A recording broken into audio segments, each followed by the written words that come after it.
स्वागत है, आप देख रहे हैं खबर असरदार। मैं हूं पूजा सचदेवा।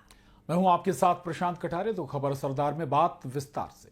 सबसे पहले बात ऑपरेशन सिंदूर पर संसद में मचे हंगामे और तकरार की। संसद में ऑपरेशन सिंदूर पर महाबहस की तारीख फिक्स हो गई है। विपक्ष सरकार को घेरने के लिए हमलावर है तो सरकार ने भी जवाब देने के लिए कमर कस ली है।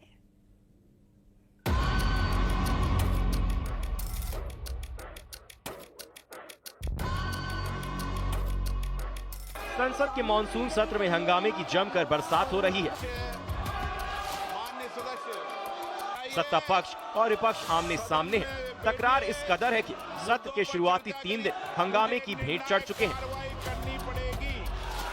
ऑपरेशन सिंदूर और बिहार में वोटर लिस्ट के मुद्दे पर चर्चा की मांग को लेकर विपक्ष हमलावर है, तो वहीं सरकार कह रही है कि वो हर मुद्दे पर चर्चा के लिए तैयार है, लेकिन हंगामा है कि खत्म होने का नाम ही नहीं ले रहा है। इस बीच ऑपरेशन सिंदूर को लेकर अब बड़ी खबर सामने आ रही है। दोनों सदनों में जारी गतिरोध के बीच बिजनेस एडवाइजरी कमेटी की बैठक में ऑपरेशन सिंदूर पर चर्चा की तारीख और समय फिक्स हो गया है। ऑपरेशन सिंदूर पर चर्चा की शुरुआत 28 जुलाई को लोकसभा से होगी। राज्यसभा में 29 जुलाई को ऑपरेशन सिंदूर पर चर्चा होगी। संसद के दोनों सदनों में ऑपरेशन सिंदूर पर महाबहस के लिए 16-16 घंटे का समय निर्धारित किया गया है। विपक्षी दलों ने कल से ऑपरेशन सिंदूर पर चर्चा शुरू होने की मांग की थी, लेकिन प्रधानमंत्री के विदेश दौरे का हवाला देते हुए सरकार इसके लिए तैयार नहीं हुई। प्रधानमंत्री जी ने भी कहा था कि ये सदन चर्चा के लिए है और ये इस बार का और महत्वपूर्ण है कि पूरे विश्व ने देखा कि भारत की सेना का जो शौर्य और पराक्रम है, तो उस आधार पे हम इसमें एक विजय उत्सव की तरह से, एक ऐसे उत्सव पर्व की तरह मनाएं कि आखिर दुनिया आज भारत की तरफ देख रही। इस बीच नेता प्रतिपक्ष राहुल गांधी ने ऑपरेशन सिंदूर के दौरान भारत पाकिस्तान के बीच सीज फायर को लेकर एक बार फिर मोदी सरकार पर बड़ा हमला बोला है। राहुल गांधी ने न सिर्फ विदेश नीति पर प्रहार किया, बल्कि सीज फायर को लेकर अमेरिकी राष्ट्रपति डोनाल्ड ट्रंप के दावों का जिक्र करते हुए भी सरकार पर तंज कसा। प्राइम मिनिस्टर एक स्टेटमेंट नहीं दे पा रहे हैं। ट्रंप ने कितनी बार बोला है? 25 बार बोला है। ट्रंप ने 25 बार बोला है कि मैंने सीज फायर करवाया। ट्रंप कौन होता है सीज फायर कराने का? उसका काम थोड़ी है। मगर प्रधानमंत्री ने एक बार जवाब नहीं दिया। बट पीएम का जवाब तो चल रहा है ना, ऑनगोइंग जवाब है। आप कह रहे हो कि ऑपरेशन सिंदूर ऑनगोइंग है और फिर आप कह रहे हो विक्ट्री हो गई, या विक्ट्री हो गई या सिंदूर ऑनगोइंग है। और दूसरी साइड से ट्रंप कह रहा है कि भैया सिंदूर को मैंने बंद किया। 25 बार बोला है, तो कुछ ना कुछ तो दाल में काला है ना। आरोप प्रत्यारोप, वार पलटवार और हंगामे के बीच फिलहाल ऑपरेशन सिंदूर पर महाबहस का समय और तारीख तय हो चुकी है। संसद में ऑपरेशन सिंदूर पर चर्चा के दौरान रक्षा मंत्री राजनाथ सिंह के साथ ही गृह मंत्री अमित शाह और प्रधानमंत्री नरेंद्र मोदी भी मौजूद रह सकते हैं। विपक्ष के हमलों का जवाब देने के लिए सरकार ने भी खास तैयारी कर ली है।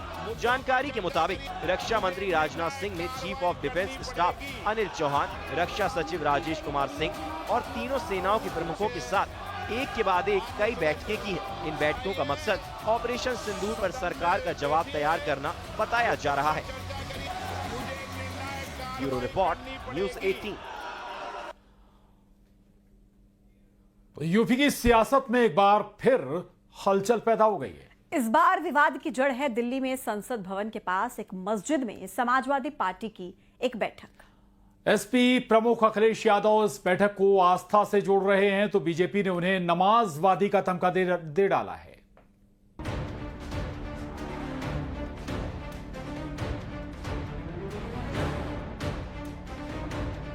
संसद परिसर के पास स्थित ऐतिहासिक मस्जिद में समाजवादी पार्टी की कथित बैठक को लेकर राजनीतिक हलकों में हलचल मच गई है। बीजेपी अल्पसंख्यक मोर्चा के अध्यक्ष जमाल सिद्दीकी ने न सिर्फ ये आरोप लगाया है कि मस्जिद को पार्टी कार्यालय की तरह इस्तेमाल कर मस्जिद की पवित्रता को ठेस पहुंचाई गई, बल्कि सीधे डिम्पल यादव पर और उनके पहनावे पर भी सवाल उठा दिए। जमाल सिद्दीकी ने रामपुर समाजवादी पार्टी के सांसद मोहिबुल्लाह नदवी, जो मस्जिद के इमाम भी हैं, उनको तत्काल उनके पद से हटाया जाना चाहिए।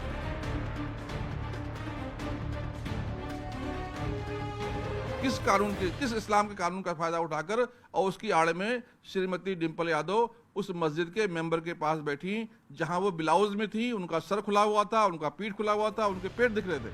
जिस मुलाकात को लेकर विवाद खड़ा हुआ है उसमें समाजवादी पार्टी के कई बड़े नेता शामिल थे। तस्वीरों में साफ देखा गया है कि अखिलेश यादव खुद सबसे आगे बैठे थे।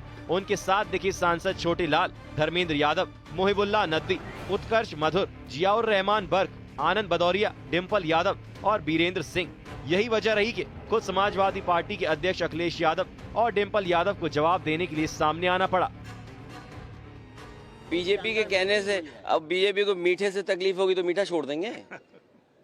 बीजेपी कहेगी नमकीन खाइए तो नमकीन खाएंगे क्या? तो बीजेपी क्या कर रही है, बीजेपी को आप भी जानते हो, बीजेपी को आप सब जानते हो। बीजेपी का हथियार ही धर्म है। हम सब लोग एक सोशल उसके लिए गए थे वहाँ पे, और वहाँ पे कोई मीटिंग नहीं हुई थी, क्योंकि भ्रमित करने का हमेशा भारतीय जनता पार्टी की नीयत रही है। और जो हमारे उद्देश्य है और जो हमारे मूल जो प्रॉब्लम है इस देश की, उससे ध्यान भटकाने के लिए इस तरह की बातें करी जा रही है। मस्जिद में समाजवादी पार्टी की कथित बैठक में सियासी पारा हाई है। कांग्रेस सांसद इमरान मसूद ने बीजेपी पर तीखा हमला बोलते हुए धार्मिक स्थलों के राजनीतिक इस्तेमाल और समाज को बांटने की कोशिश का आरोप लगाया। वहीं बीजेपी इस मुद्दे पर पीछे हटने को तैयार नहीं है। बीजेपी अब इस मुद्दे को वक्फ बोर्ड और संसद तक ले जाने की तैयारी कर रही है। आप तो मंदिर के गर्भगृह में बैठ करके बात चले जाते हो पूजा के लिए, मिलने के लिए, तो आप दूसरे को, वो मस्जिद, हमारे सांसद भी हैं, मस्जिद के इमाम हैं, बारिश हो रही थी, वो अंदर कमरे में बैठ गए, जा करके बाहर निकल रहे थे, अंदर कमरे में बैठ गए, तो इसमें उनको क्यों इतनी परेशानी हो रही? भाई आपको नमाज पढ़नी है, आप भी आ जाओ, बैठ जाओ, आपको भी कमरे में बैठना, उनके कमरे में बैठ जाओ, उसमें आपको इतनी परेशानी क्यों हो गई? हमेशा वो नमाजवादी बने रहते हैं और वही उन्होंने आगे बढ़ाने का काम किया। जिस मस्जिद को लेकर ये विवाद खड़ा हुआ है वो ब्रिटिश काल में मुस्लिम कर्मचारियों के लिए बनाई गई थी। इसकी देखरेख की जिम्मेदारी दिल्ली वक्फ बोर्ड के पास है। मोहिबुल्लाह नदवी न सिर्फ रामपुर से सांसद है बल्कि इसी मस्जिद के मौजूदा इमाम भी हैं। अब बड़ा सवाल जो बीजेपी उठा रही है, क्या एक धार्मिक स्थान में इस तरह की सियासी मौजूदगी वाजिब है, और क्या वक्फ बोर्ड इस मामले में कोई कार्रवाई करेगा या फिर विवाद और गहराएगा? Bureau report, news 18।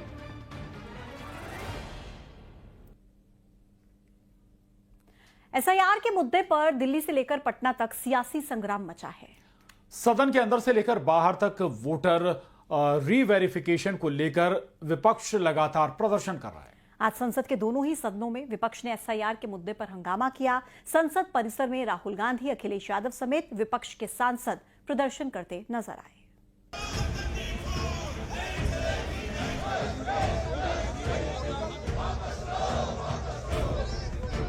आपका जो आचरण है, जो व्यवहार है, वो सड़कों का आचरण व्यवहार आप संसद में कर रहे हैं। ये देश देख रहा है। लोकसभा की कार्रवाई शुरू होते ही विपक्ष एसआईआर के मुद्दे पर सदन में हंगामा करने लगा। हंगामे की वजह से लगातार संसद में कार्रवाई नहीं चल पा रही है। सरकार की ओर